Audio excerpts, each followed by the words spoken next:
ભરૂચ જિલ્લા પોલીસે ત્રીજા વર્ષે સેફ એન્ડ સિક્યોર ગરબાનું આયોજન કર્યું। ભરૂચ જિલ્લા પોલીસ દ્વારા ગરબા આયોજન કરતા ખેલૈયાઓમાં ભારે ઉત્સાહ છવાયો છે। મહિલા અધિકારીઓની ટીમ સમગ્ર ગરબા મહોત્સવનું આયોજન, સંચાલન તેમજ દેખરેખ રાખશે। પોલીસ ઇન્સ્પેક્ટર અને પોલીસ સબ ઇન્સ્પેક્ટર કક્ષાના 13 જેટલા મહિલા અધિકારીઓ ગરબા આયોજન માટે કરી રહ્યા છે અથાગ પરિશ્રમ।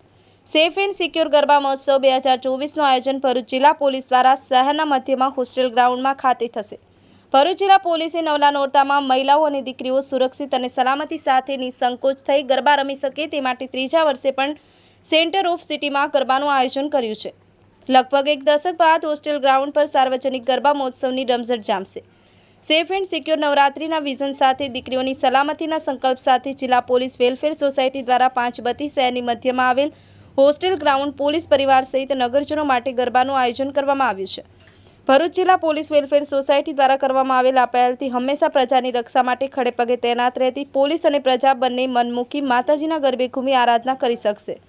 સફીક બાપુ, કરજણ સંદેશ ન્યૂઝ, ભરૂચ।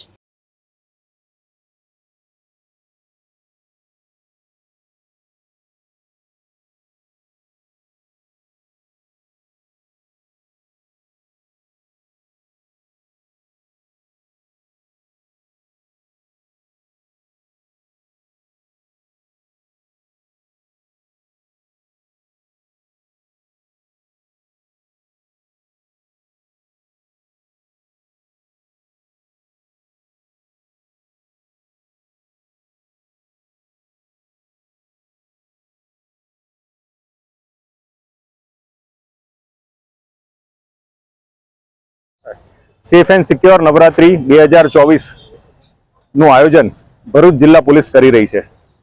ભરૂચ પોલીસના અધિકારીઓ, ખાસ કરીને ફિમેલ ઓફિસર્સ, પોલીસ ઇન્સ્પેક્ટર અને પોલીસ સબ ઇન્સ્પેક્ટર એનું મેઇન એરેન્જમેન્ટ અને આયોજન જોઈ રહ્યા છે। ભરૂચના મધ્યમાં હોસ્ટેલ ગ્રાઉન્ડ ઉપર અહીંયા આયોજન કરવામાં આવી રહ્યું છે।